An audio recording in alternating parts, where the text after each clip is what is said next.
1, 2, 3, 4, 5, 6, 7, 8.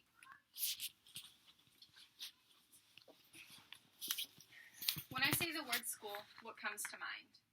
Do you think of your own personal experiences, your friends, your locker, your teachers? What about when I say your child's experience in school? Does the perception of the word change for you? I have 6 nieces and nephews, and out of the 6 of them, 4 of them live under the same roof with me. From having this opportunity, I've gotten to experience how parenting and parenting styles relate to a child's success and attitude towards school. Parenting is such a broad topic, you wouldn't think that it could be subcategorized and broken down. But thanks to extensive research from many people, including a gentleman named Lawrence Steinberger, who wrote Authoritative Parenting, Psychological Maturity, and Academic Success Among Adolescents, we've been able to break it down into 3 categories. So there's the authoritarian style of parenting, the permissive style, and the authoritative. Each style affects a child in different ways and directly affects the way they achieve in school.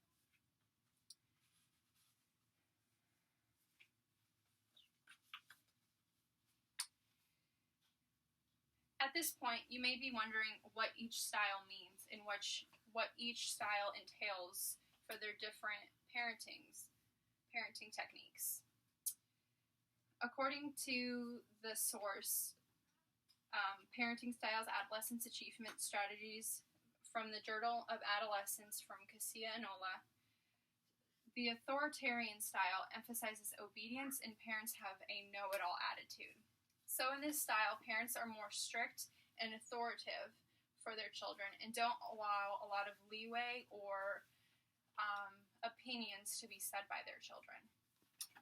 For my visual representation, I'm going to show homework scenarios for each style. So for the authoritarian style, I would ask the child if they needed help with, the child would ask me for help with their homework. Can you help me, please? And I would respond with something negative and saying something like, oh, you should have learned this at school. You know the rules. You know to listen at school. And they wouldn't give you homework that you weren't able to do at home. So they're very close-minded and not very responsive to their children. Children under this style become very passive and lose interest in school from a young age. So they stop caring and stop paying attention because they're not given the care or attention they need at home to achieve in school. The next style of parenting is the permissive style.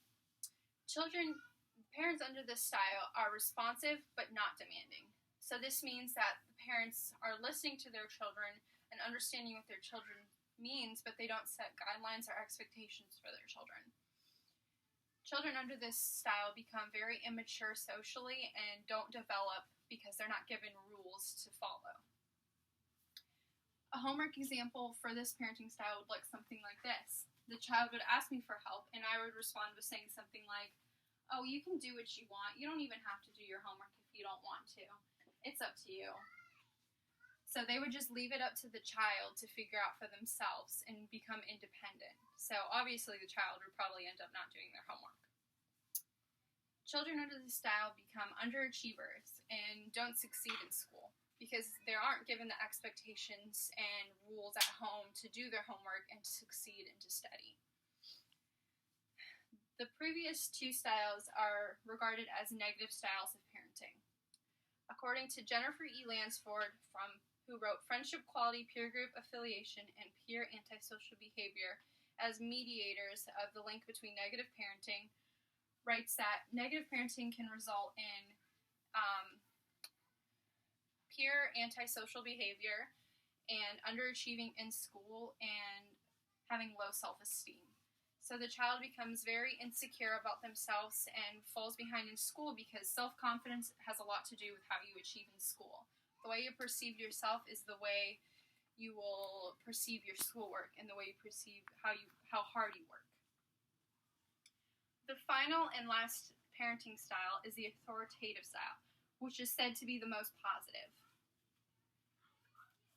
According to Nancy Hill, who wrote Parent Academic Involvement as Related to School Behavior, Achievement, and Aspirations, writes that this parenting style will help a child succeed better because the parents are demanding and responsive. So the parents are controlling of the child's situations and lives, but they also let the child be independent and figure things out for themselves. The way a parent under this style would handle a homework situation is they would go to the child and say, okay, if you need help, you try to figure out the problems by yourself, and if you still can't figure it out, then I'll come back and help you later. So they listen to the child and understand what the child needs, but at the same time, they give their child rules and expectations.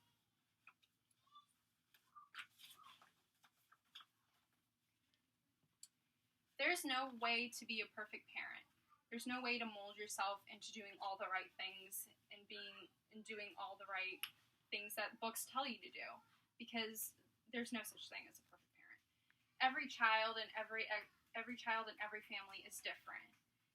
Who says your child is going to want to listen to you and want to follow rules and expectations? It doesn't always work out like that. The best thing you can do for your situation is be positive and be the best parent you can be. Thank you for listening, and if anybody has any questions, feel free to ask now. How are you? Yes? You have to point the camera to him if you have a I have question. a question. Okay, never mind. I have a question. Okay. How were you taught as growing up?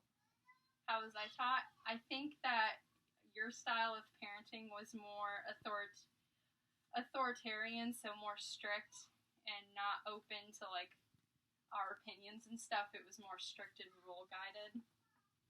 No offense, it's okay. It's okay. Not offended. Does anyone else have any other questions? Okay, thank you.